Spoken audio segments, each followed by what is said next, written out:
Welcome to Short Course, episode 106 for August 4th, 2023.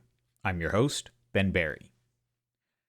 It's been a couple weeks, and good news is the latest member of the Barry family is home. He's healthy. There was a little bit of a few tense moments at the hospital, but he's quite healthy. His lungs work very well. He is quite the loud crier when he sets his mind to it. He's definitely been more troublesome than his older sister, but we're getting a handle on it. He's starting to sleep in longer chunks and whatnot, so hopefully life will be returning somewhat to more normal, as normal as you can have with a predictable newborn around versus an erratic one. But no complaints there. He's home, he's happy, he's healthy, and that's all we can ask for.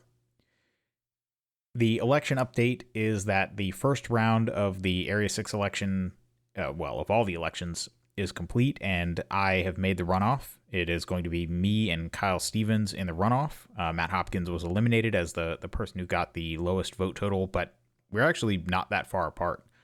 I ended up with the highest vote total at 492. Kyle Stevens was second at 462, so a lead of about 30 votes, and then Matt Hopkins had 350 votes, which, for putting his name in close to the end of the eligibility period, is quite a respectable total. So the runoff will be running the month of September, so basically a month from when you hear this. So anytime during the month of September, you'll be able to log in and vote as well. The presidential election also went to a runoff, and I was figuring it was going to be Yi-Min and Todd Jarrett in the runoff, and it very nearly was, but it ended up being it is Yi-Min and Luigi in the runoff, and Luigi edged out Todd Jarrett by about 50 votes. Todd had 1474, Luigi had 1520, so a very, very small margin, 1% of the votes cast determined who made the runoff. So yeah, I still think that Luigi is the guy. I still think that the issues around Yi-Min's eligibility, I don't think the board is going to restore his RO cert. I think he is going to be rendered ineligible January 1st, and then Leighton will become acting president and will go into another special election for president. And so I don't want any of that to happen. I think Luigi's the guy. I would recommend you vote for him in the runoff, and obviously vote for me in the runoff, the A6 runoff if you can. So that's all coming up. Oh, and the bylaws specify that if you are eligible to vote in the first round of the election, you are eligible to vote in the runoff, even if your membership has expired. So even if you are not still a current USPSA member, as long as you were current on May 1st of this year and had been for the continuous period of a year that made you eligible to vote, all of that. If you were eligible to vote in the first round, you can vote in the runoff. You don't have to re-up just to be able to vote in the runoff. So few administrative notes there. I'm sure we'll be talking about those more in the coming weeks. But what I wanted to spend the bulk of this episode on is it's funny. I'd planned to do some sort of non-politics, shooting related content, and that is on the back burner because the last week has been a very eventful one with the announcement and then slight walk back of the increase in USPSA membership dues. And I just wanted to cover as much as comprehensively as I could for folks that don't necessarily pay attention to all the minutia and details, or are confused about the order that events happened in. I just wanted to lay things out as clearly as I can and get everybody on the same page, just so that everybody knows at least what I know. So to set the stage, last Tuesday, at the end of July, the board met at their monthly meeting. They have a schedule. Once a month, they meet on a Tuesday. They have their meeting. Typically, it starts around 7 p.m. Eastern time, runs until 11 or midnight. And the minutes are released Friday afternoon. That's the typical schedule. Last week, that happened. They met on Tuesday. The minutes were released on Friday, and in the minutes on Friday, they announced that effective immediately, the membership dues for all types of USPSA members were going up. There was no grace period. There was going to be no opportunity for people to go ahead and upgrade if they wanted to before the new prices were effective. No, the prices were effective immediately. And The size of the increase was that an annual membership, so that's the regular plain Jane, you get a magazine, you can shoot matches. Annual membership was going from $40 to $65, which is about a 62% increase. The associate membership was going from $25 to $55, which is a 120% increase.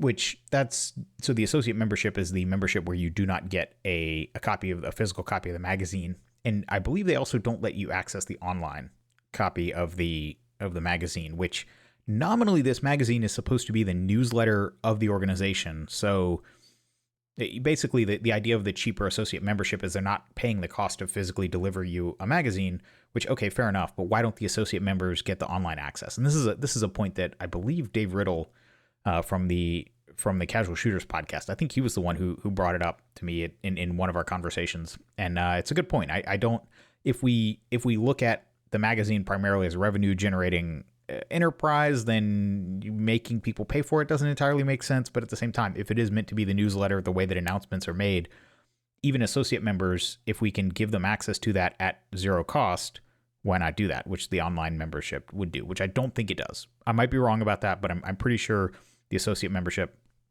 doesn't give even the digital access to the magazine. But the idea was you got a $15 discount under the old scheme for not getting the magazine.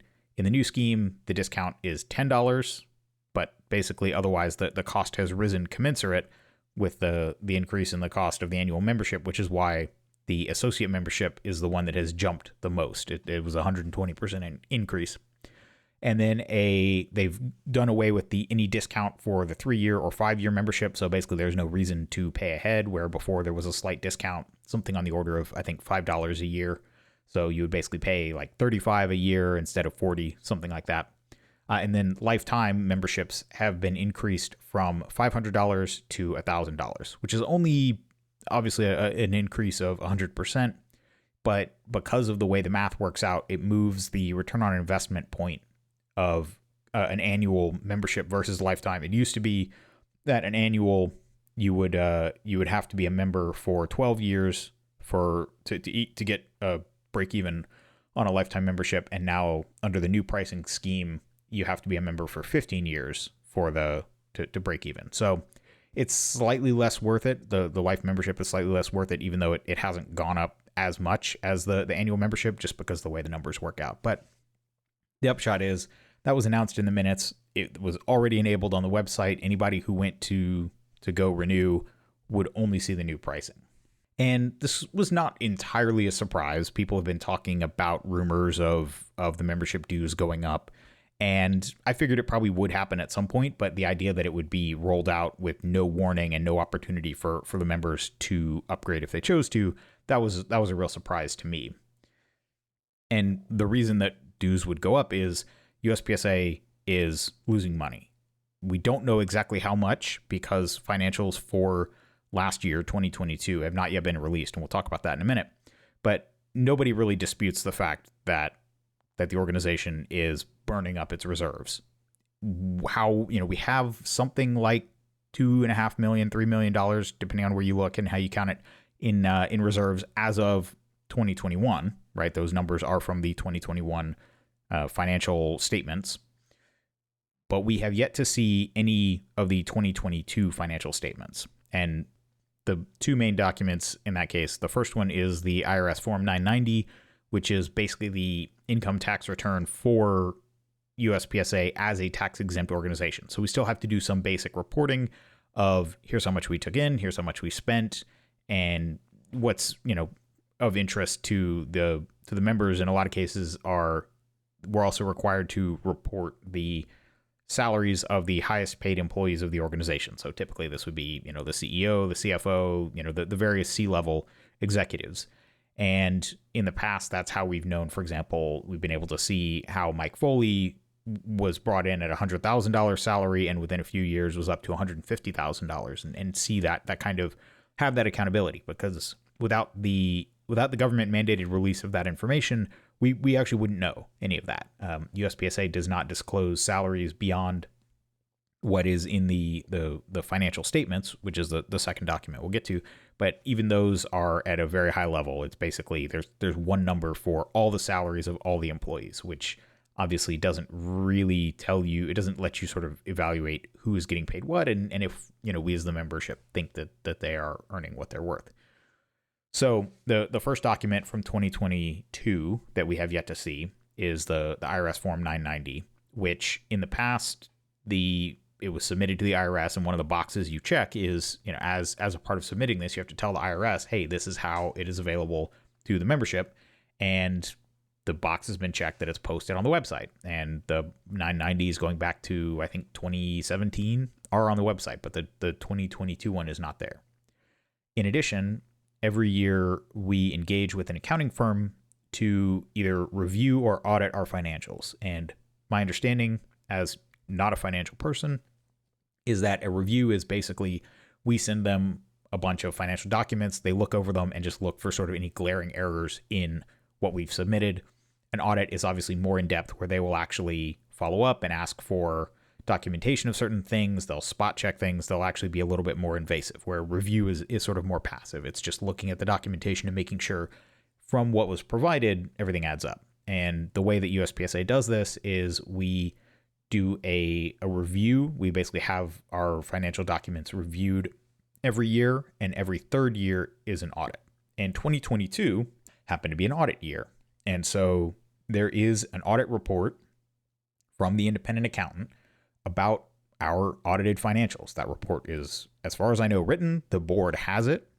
In, I believe it was June, the audit committee submitted a report that summarized the findings, but it was basically saying, well, the audit says we have a clean bill of health, we have no issues, no concerns, no viability concerns, which to me doesn't really make sense. If we're losing money at an unsustainable rate, the idea that the audit would show that we have no viability concerns. I mean, I guess maybe their time horizon for viability is 12 months instead of 60 months, but I mean, we are definitely on a track where if we don't turn things around, USPSA is going to run out of cash, because we're spending more money this year and last year and the year before. We're spending more money than we're bringing in. And so at a certain point, the buck stops and we run out of money. So again, the audit committee submitted that statement, that report, but it really didn't have any specifics. But obviously they have the audit report. They just haven't released it. So we as the membership have not seen the 990. We haven't seen the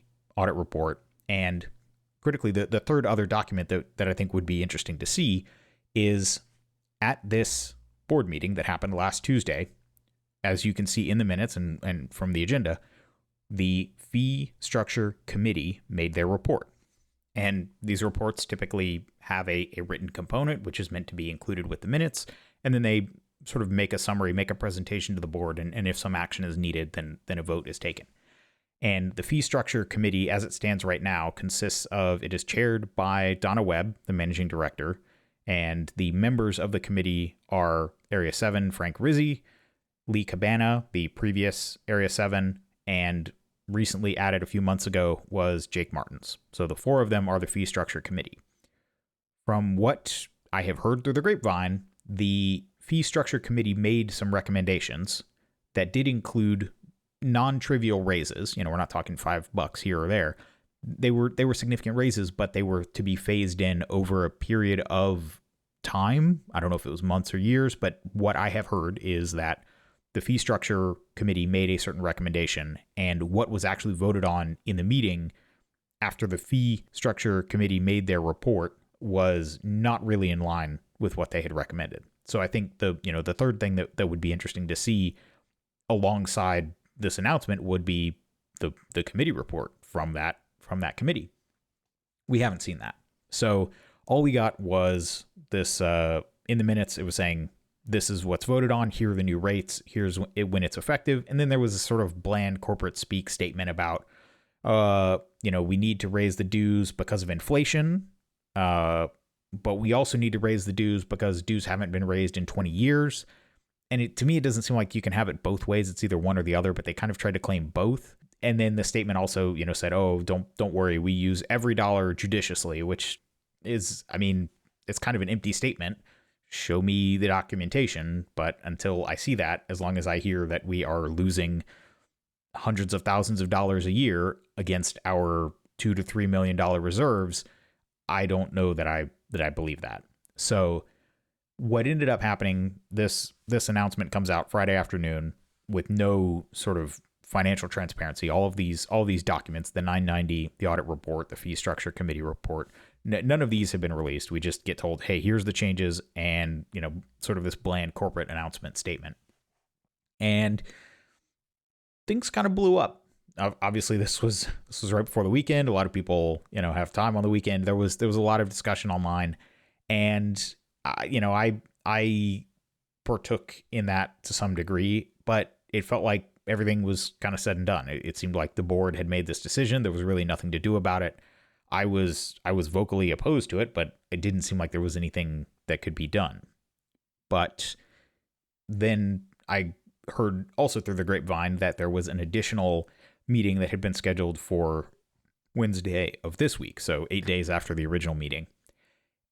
It was not announced. There was no agenda posted online. When they adjourned the meeting last Tuesday, they didn't say we are adjourning until next Wednesday. So there was no announcement that this Wednesday, there was no hint to the membership that this Wednesday meeting was happening, but whatever. I had it fairly reliably that it was happening. So Tuesday, I wrote up a letter, sent it to the board, and I basically laid out, the three main issues with the way that this was done. First is the lack of transparency around why it was necessary. The board made no attempt to make the case for what the shortfall would be without this, what the impact of this change would be, what changes were being made to reduce cost structure. None of those, no justification was made to the membership. It was just, here's what it is, deal with it. The second thing was the lack of warning, the lack of ability for people to choose whether to go ahead and upgrade. And then the third thing being just the size of the various increases. If this were, we need to keep up with inflation. Well, if we say inflation is 8%, well, then why are we seeing increases between 50 and 120%? If we're trying to keep up with inflation, okay, maybe we increase it $5 this year. And if inflation keeps up, maybe we increase it $5 next year. But increasing it by $25 all in one shot, okay, that doesn't really match with the justification of inflation. Where on the other hand, if this is just sort of catching up for lack of increases over 20 years, well, again, why can we not phase these in over a few years? Why was it necessary to make such a large change in such short notice? And don't get me wrong. I'll take a diversion here. Part of the reaction to this was, it's just $25. What's the big deal? That's like the cost of 100 rounds of 9mm. We shoot that all the time. It's the cost of a club match. It's not a huge amount of money. And I agree with that. In terms of dollars and cents, like budgeting $25 more a year in our annual budget, as we do as a household. Now, obviously we, Stephanie and I are both members. I'm a life member now, not because I thought the dues increase were coming, but because I had to be one to run for the board. Rather, I have to be one to serve on the board. So if elected, I would have to be a life member. So I just went ahead and bought it when I filed to run. Obviously, in our household budget, this is not a big deal. That's not the issue. It's about the respect. It's about the way that it was done. It was the fact that people weren't given any chance. They weren't given any input. As I wrote in my letter, we were not treated as partners or stakeholders to be convinced or persuaded. We were basically treated as subordinates to be bossed around and told, you're going to pay us more, effective immediately, and you have no say about it. And so it was more about the board doing it in this way in a time when it seems pretty obvious that the board has very lacking financial controls around where the money is actually going. They can't account for where we're losing $200,000, $300,000 a year. And until you can tell me where the money's going, I don't like the idea of you coming to me and asking for more of it. And so it was much more about the way that this was being done. Can the average USPSA shooter afford $25 a year? Absolutely. But by that logic, well, why don't we make it 50? Why don't we make it 100, right? This is a slippery slope type argument where, well, if it's not that much money, then let's just keep raising it $25 a year until the organization is solvent. And obviously that's not the right way to do things. The right way is to figure out, where is the money going? How do we accomplish the goals of the organization in a way that is cost efficient? And that's not what was done. If we had actually seen some positive movement in the direction of financial accountability and transparency and actually meaningful cutting of costs, then okay, maybe then the board can come to us hat in hand and say, hey guys, we've made all these changes. Now we're looking at also increasing revenue. What do you think? This is what we're proposing. That didn't happen.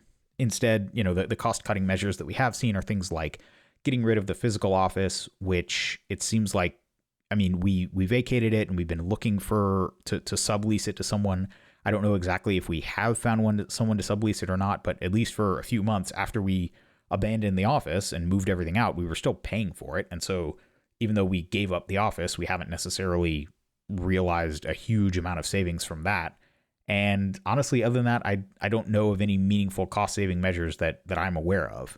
And so it's a little hard to stomach this idea that we're just being asked to throw more money into this leaky bucket.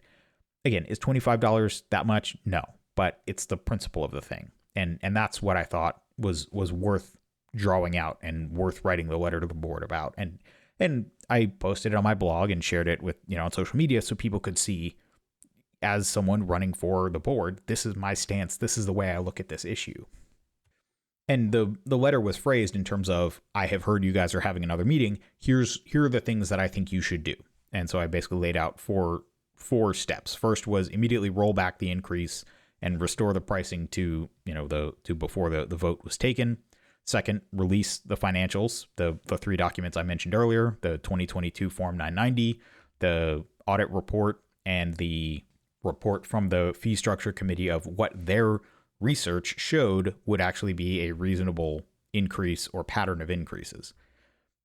Third, to actually have some discussion with the membership of what the changes should be and what was reasonable. Take some feedback. Don't just pick this number out of a hat. And then fourth, make the increase effective some point in the future after the vote was taken, not immediately as soon as you're reading these minutes, your rates have already gone up. It's like, well, great. Okay. Thanks for telling me.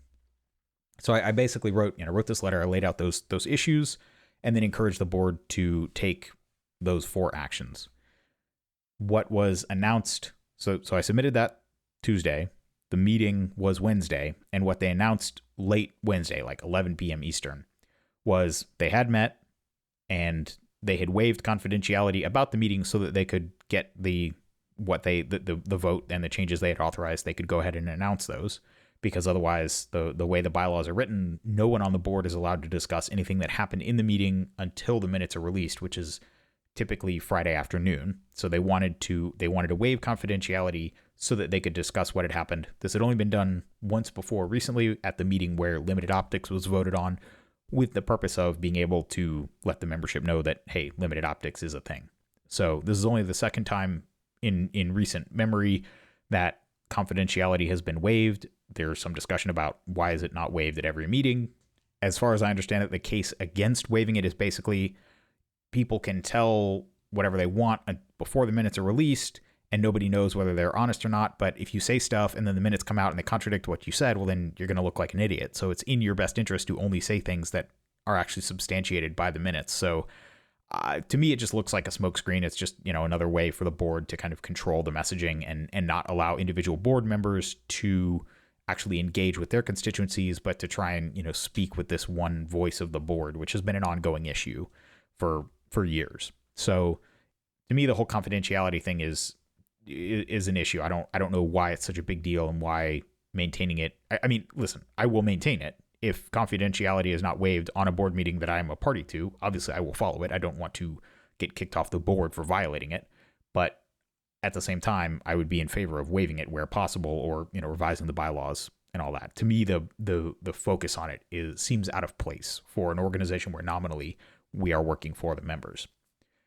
Anyway, all that aside, the announcement that came out last night is that they had voted to keep the same fee structure in place, but delay implementation until October 1st. So basically, the membership has all of August and September to choose whether they want to go ahead and renew at the annual, the 3-year, 5-year rates, which those do still convey that small discount, or go ahead and upgrade to a $500 life membership. That, obviously, of the four things that I asked for, is kind of the first one and the fourth one, but not really the middle two. So there was no accountability. They did not release the fee structure committee report. There's still no sign of when the audit report will be released or the Form 990. And there was no sort of discussion about renegotiating what the actual raise would be or revisiting the fee structure committee's recommendations around going maybe to from what I've heard, going to more of a tiered gradual increase. None of that. It's the increases are still happening exactly as posted, but you have 2 months to decide to go ahead and upgrade. So on the one hand, you could look at this and say, well, they're still screwing us. And that's kind of been the dominant discussion. The social media reaction today is, well, you're still getting screwed. The rates are still going up. Maybe I'm a glass half full kind of guy, but I at least appreciate that this is the first time that the board has actually looked at something and said, okay, we went too far on this one. We're going to step back and we're going to revisit it. And we're going to look at least softening it even minorly, right? There's not really been anything like that I can remember where the board has recognized that they made a mistake, that they overstepped and reversed course. The only thing somewhat along those lines would be when they suspended Pat Brown and then reinstated him. But it's still not really clear to me why, what they thought he had done and why they reinstated him, but not the other people that had been suspended and banned. So that was maybe a small step backward, but I am encouraged very slightly by this. Now, I still wholeheartedly believe that we should push for the accountability. They're still asking members to effectively give USPSA, the staff and the board, give them a 60% raise. And this is a metaphor I used in my letter, but they need to make the case to us as though an employee would make the case to their boss that they deserve to be paid 60% more. And we haven't seen that. We haven't seen any transparency. The fact that they have reports from last year and they're sitting on them, I mean, I can't think of a reason to do that except that they look bad and they don't want the blowback, and so they're just kicking the can down the road. Maybe there's some other legitimate reason, but I can't come up with one. So on the one hand, it looked like we were getting really heartily screwed. As it is, people have the chance, if they want to go ahead and upgrade to either a 5-year at the current discount or go ahead and pull the trigger on a lifetime membership, they can. So that is a step in the right direction. But at the same time, there are still these huge increases coming. And I think as members who are in the sport, so obviously anybody that comes in after these increases are in place, unless we tell them or they listen to a podcast like this, they won't necessarily know what the fees used to be, what they are now, where their money's going.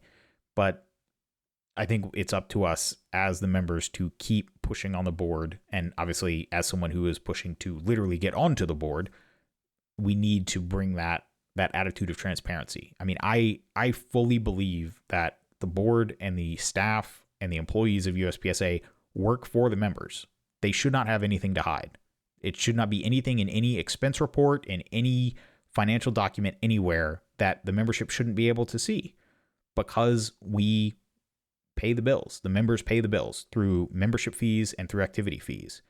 If you want to be in a job where you can expense fancy dinners or, whatever else, then this is not the job for you. This is a nonprofit. You are serving the members, and the members should be able to see what you're spending your money on, and you should be able to justify it.